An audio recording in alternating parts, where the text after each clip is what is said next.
আসসালামু আলাইকুম everyone, welcome to my mini blog. আশা করি সবাই ভালো আছেন।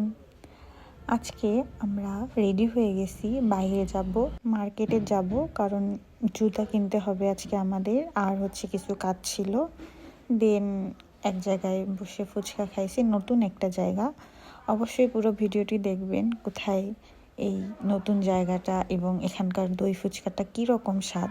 এই তো আমরা অটোতে করে যাচ্ছি, আসলে আমরা সব ট্রান্সপোর্টে ইউজ টু। আমরা আজকে যেখানে যাচ্ছি সেই ক্যাফেটার নাম হচ্ছে ছায়াবাতি ক্যাফে, হয়তো বা রংপুরের অনেকেই চিনে থাকবেন। এটি নতুন হয়েছে, তবে আমি অনেক দিন থেকে দেখছি, এটা চোখে পড়ছে, তবে ঢুকিনি কখনো। আজকে ভাবলাম একটু ঢুকি। তবে এটা অনেক বড় পরিসরে করা হয়েছে, এখানে একটা ফাঁকা জায়গার মধ্যে এরা ক্যাফেটা দিছে আর কি। তো আমি ঢুকেই ঘুরে ঘুরে দেখতেছিলাম যে এই ক্যাফেটা অনেক বড় জায়গা নিয়ে তৈরি করা হয়েছে। আর এখানে বেবিদের জন্য খেলার সুযোগ সুবিধা আছে।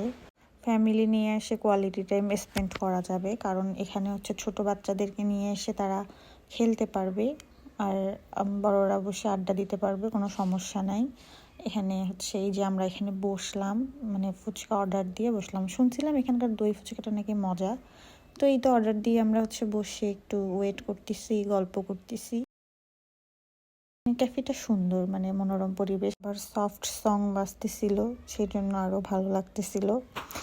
এই তো ঘুরে ঘুরে দেখাচ্ছিলাম আমি। এই যে আমার বোন, এটা আমরা দুজনেই আজকে বাইরে গেছিলাম।